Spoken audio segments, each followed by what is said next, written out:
We are very honored to be in such audience with so much money to be invested in Spain or Portugal, why not Portugal, in hotels, and also what I wanted to share with you in the resort and sun and beach destinations in this region. Okay. Well, first let me give you some numbers, quick numbers about Spain and Portugal. Some of them you probably already know. We are on second position on most visited country in the world, which means that we are in a very solid position, and behind that, of course, we have a lot of bars and restaurants, but we have also a very strong hotel industry and tourism industry in both countries. Here, going in more detail in Spain, you can see that arrivals has achieved 82 million.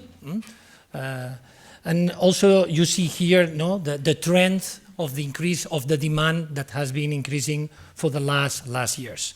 Okay. Of course, now we expect probably in the following years stabilize the demand. There are some corrections, mainly due to our main competitors in the Mediterranean, where we can find Turkey, Egypt, and Tunis as main players, that they have to recover his natural share that they lose because they're political and instability situation. Okay, that's why we expect in the following years probably some stabilization, but still forecast is very positive, is very sunny. We expect for 2030 to go over 100 million visitors in Spain. In Portugal, I think what is important is to see how Portugal has increased. It's even double of Spain. I think has been a great surprise for many of us involved in the hotel industry in both countries. And in this case, if in Spain, probably those figures of increase were driven by sun and beach destinations. Here in Portugal, I think it's more mixed, and Lisbon and Oporto has been also leading the growth of the demand. Here I wanted to go more in detail. On the left, you can see the supply of rooms in all the coastal municipalities in Europe. And again, you can see that Spain is strongly positioned as a leader, with a 25% of the room supply in all the coastal municipalities in Europe. And on the right, you can see the demand. And again, Spain is performing the number one. Those figures is to share with you that we are in a very strong and solid industry, talking about tourism and hotels. In particular, in that last slide was talking about the coastal sun and beach destinations. In this one, that is the last one, talking about the demand and the supply, you can see the number of rooms and the number of hotels that we have in each area of Spain. You can say that the biggest stock of hotels and rooms are in Baleares, in Mallorca, in south of Spain, Andalusia, mainly in Costa del Sol, and in Canary Islands. The two second markets are, of course, Madrid and in Barcelona. At the same time, the average age of the hotels are almost 10 years, which means that, and this was probably my offer to you, we can find still in Spain hotels that need capex, hotels that need management, and hotels that need branding, because it's a lot of this stock of rooms are under family-owned hands, and it's still, let's say, a very familiar, a very day-to-day way to manage the hotels and these assets. Is where we see opportunities, as we did already. In this case, I want to share you one of our best cases. I don't want to guarantee you that all your investors will be like that or your investment will be like that. But yes, let me share with you the case that we did with Azora, with Hispania, that one of the assets that we were belonging to Hispania was this one. You can see on the left picture, this was an old apart hotel, La Galea, located in Lanzarote. Okay. What we decided is to do a fully repositioning of that asset. You can see already the two pictures and the difference of the product. Second, CapEx. We invested 12 million euros, which is average of 50,000 euros per room. You can see the difference. You can see that a lot of rooms, and the slide that I showed you before of this stock of rooms that are averaging 10, 15 years, are looking on the left side of the slide. On the right side, you can see what we can do.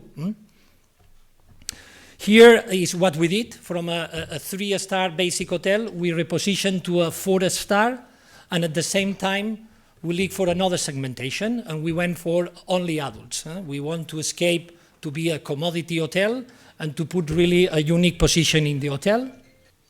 Here, I think that one of the things that we bring on the table, on top of the expertise of Azora, was our own construction, design, and development team.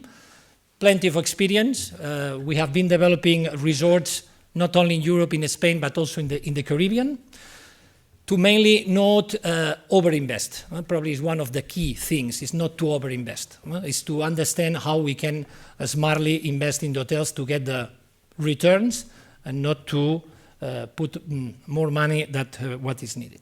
Another thing is that through our portfolio of brands, you can see that we have 4 brands, from Allegro, which is mid-scale, lifestyle hotel, to Royal Hideaway, which is first level entry on the luxury segment. We positioned the hotel in Barcelo, which is one of our, with Occidental, core brands within the company.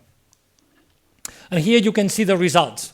Just with the graph, you can see already that what we did is in 14 and 15. Also, again, we achieved not to close completely the hotel, and doing the refurbishment at the same time that we were operating the hotels. And you can see that in 15 and 16, that is the ramp up of the hotel at the end, how we increase the revenues and how we increase the EBITDA, achieving almost 7 million GOP, which is an average of 30,000 euros GOP per room. Those are the KPIs, and probably in the center, 40% of return of investment through this repositioning, through all the capabilities that I think together Azora and Barceló put on the table to reposition this asset. Of course, as I said, we cannot guarantee all the investment will be like that, but probably even half of that will be already a success story. Here, to answer, why Barceló? Why to invest with Barceló? Probably 4 reasons. First, size and expertise. We have more than 250 hotels in the world, in 25 countries, and more than 50,000 rooms. Expertise, because we have been here for more than 80 years, beginning in Mallorca, beginning in at the beginning of the tourism and the development of this industry. We have been evolving with the industry. The second reason is flexibility. We own, we lease, and we manage. Third of our portfolio, which means that we can personalize and adapt very well through your demands the type of operating model that you may need for the hotel, even if necessarily we can co-invest also in some projects. Third is the strength, the wealth of the company. I can show you a lot of slides about the company, about the systems, about the standards, about the distribution. I think here is the results of the last years. You can see that we are stabilizing the company in 350 million euros EBITDA, and with a profit of 200 millions, and with a debt, decreasing a debt, and now going down to 100 millions. Behind that is all the capabilities of the company that I said before. It's about distribution, it's about digital, it's about the direct sales, it's about operational efficiencies. Okay? And last one that I wanted also to share with you is probably more on the emotional side of the business. Once we secure the returns, why not to invest in beach, in destinations, in resorts like that, or like that. In a raining day in London, it's like dreaming, and I think you will be immediately linked to those places and to those investments and nice hotels and resorts. Thank you very much.